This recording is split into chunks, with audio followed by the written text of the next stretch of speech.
Self-respect is not always loud. Sometimes it is built quietly, in the moments when you keep a promise to yourself, pause before saying yes, speak honestly, or stop chasing approval from people who do not truly see you. It is not always a dramatic speech. It is not always walking away. It is not always a big boundary. Sometimes self-respect is a small private decision that nobody else applauds. You choose rest instead of proving yourself. You tell the truth instead of performing peace. You stop explaining to someone who is not really listening. You choose a quieter life over a more impressive one. Today, we are going to look at 7 quiet habits that build self-respect.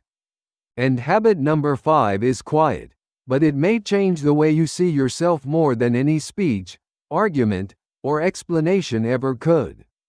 Before we begin, please remember this. This video is for general education and self-reflection only. It is not professional psychological, psychiatric, medical, legal, or therapeutic advice. If your emotional distress feels serious, overwhelming, unsafe, or difficult to manage, please speak with a licensed mental health professional or contact local emergency support. Now let us start with the big idea. Self-respect is not something you suddenly receive from the outside. It is something you slowly build through the way you treat yourself. Every time you betray yourself to be liked, something inside you learns not to trust you. Every time you ignore your limit, your inner voice gets quieter. Every time you say yes when your whole body says no, your self-respect gets weaker. But the opposite is also true. Every time you keep a small promise to yourself, your inner trust grows. Every time you speak honestly, your voice becomes stronger. Every time you choose peace over approval, you return to yourself. Self-respect is built privately before it is seen publicly. Habit number 1 is keeping small promises to yourself. This sounds simple, but it is powerful. Many people want self-respect, but they repeatedly break trust with themselves. They say they will rest, but they keep overworking. They say they will stop checking the phone, but they keep checking. They say they will speak up, but they stay silent again. They say they will protect their peace, but they go back to the same draining pattern. Over time, the mind learns that your promises to yourself do not matter. That can quietly damage self-respect. The way back is not to make huge promises. The way back is to make small promises and keep them. I will take a 10-minute walk. I will go to bed earlier tonight. I will not reply while I am angry.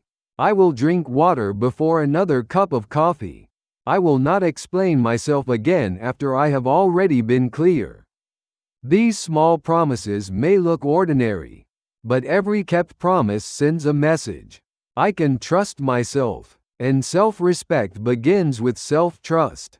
Habit number 2 is pausing before saying yes. A rushed yes can become a slow resentment. Someone asks for help. Someone wants your time. Someone wants emotional support. Someone wants you to adjust your plans. And before you check your energy, your mouth says yes. You may think you are being kind, but if you never pause, kindness can become self-abandonment. A pause gives your real answer time to arrive. It helps you ask, do I have the energy for this? Do I want to do this? Am I saying yes from love, guilt, fear, or pressure? Will I resent this later? A respectful pause can sound simple. Let me think about it. I need to check my schedule. I cannot answer right now. I will get back to you. The pause does not make you selfish.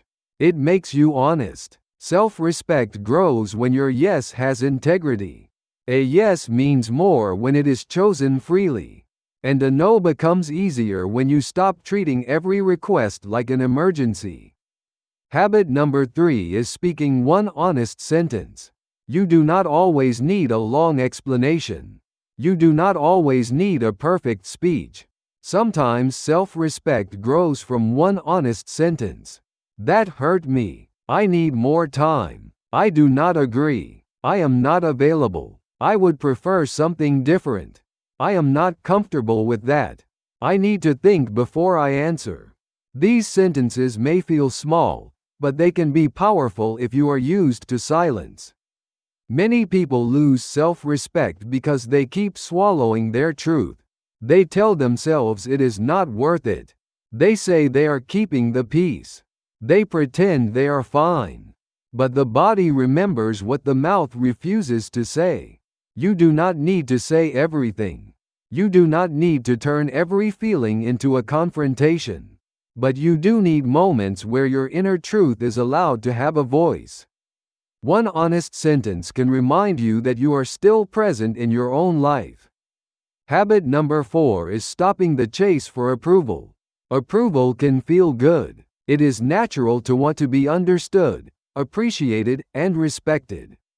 But when approval becomes the main source of your worth, your peace becomes dependent on other people's reactions. You feel good when they validate you. You feel anxious when they misunderstand you. You feel valuable when they praise you. You feel small when they ignore you. This is exhausting because other people's reactions are not fully under your control. Self-respect grows when you stop chasing approval from people who are not capable of giving it in a healthy way. Some people will misunderstand you. Some people will not notice your effort. Some people will not clap when you choose yourself. Some people benefited more from your lack of boundaries than from your growth. That does not mean your growth is wrong. A helpful question is this: am I living from my values, or am I performing for approval? When you know your values, you do not need every person to understand every choice. You can still listen. You can still learn. You can still be humble. But you do not hand your entire worth to someone else's opinion. Habit number 5 is choosing environments that do not shrink you. This habit is quiet, but it changes you. Some environments bring out your natural self. You feel calmer. You speak more honestly. You laugh more freely. You breathe more deeply. You feel respected. You feel like your presence is welcome. Other environments make you shrink. You become careful. You edit yourself. You hide your joy. You doubt your thoughts. You feel tense before you even speak. You leave feeling smaller than when you arrived. Self-respect grows when you start noticing the difference. This does not mean you judge everyone harshly. It does not mean you avoid every difficult person. It means you pay attention to what repeatedly happens to you in certain spaces. A helpful question is this: who do I become here? Do I become more honest, or more hidden? More peaceful, or more anxious? More alive, or more drained? The places and people you repeatedly choose can shape how you see yourself. Choose more spaces where you do not have to disappear to belong. Habit number 6 is taking responsibility without self-blame. Self-respect is not about pretending you are always right. It is not about refusing feedback. It is not about blaming everyone else. Real self-respect includes accountability. You can say, "I made a mistake." You can say, "I could have handled that better." You can say, "I need to apologize." You can say, "I need to grow." But accountability is not the same as self-attack. Accountability says, "I did something that needs attention." Self-blame says, "I am the problem." Accountability helps you repair. Self-blame keeps you trapped in shame. Many people confuse self-respect with never admitting fault. But the opposite is often true. When you respect yourself, you can face your mistakes without destroying yourself. You can learn without humiliating yourself. You can apologize without losing your dignity. You can grow without calling yourself worthless. A helpful question is this: what is mine to own, and what is not mine to carry? That question protects both honesty and peace. Habit number 7 is letting your actions match your values when no one is watching. This is one of the deepest forms of self-respect. It is easy to look respectful in public. It is harder to live respectfully in private. How do you speak to yourself when nobody hears? How do you treat your body when nobody sees? How do you handle your time when nobody checks? How do you act when you could choose the easy thing but know it will cost your peace later? Self-respect grows when your private life begins to match your values. If you value peace, do you keep feeding drama? If you value honesty, do you keep pretending? If you value health, do you ignore every signal from your body? If you value growth, do you keep avoiding the same truth? This is not about perfection. Nobody lives perfectly aligned all the time. It is about returning. When you drift, you return. When you forget yourself, you return. When you choose fear, you return. When you break a promise, you make a smaller one and begin again. Self-respect is not built by never falling. It is built by returning to yourself with honesty. Now let us bring the 7 habits together. Habit number 1 is keeping small promises to yourself. Habit number 2 is pausing before saying yes. Habit number 3 is speaking one honest sentence. Habit number 4 is stopping the chase for approval. Habit number 5 is choosing environments that do not shrink you. Habit number 6 is taking responsibility without self-blame. Habit number 7 is letting your actions match your values when no one is watching.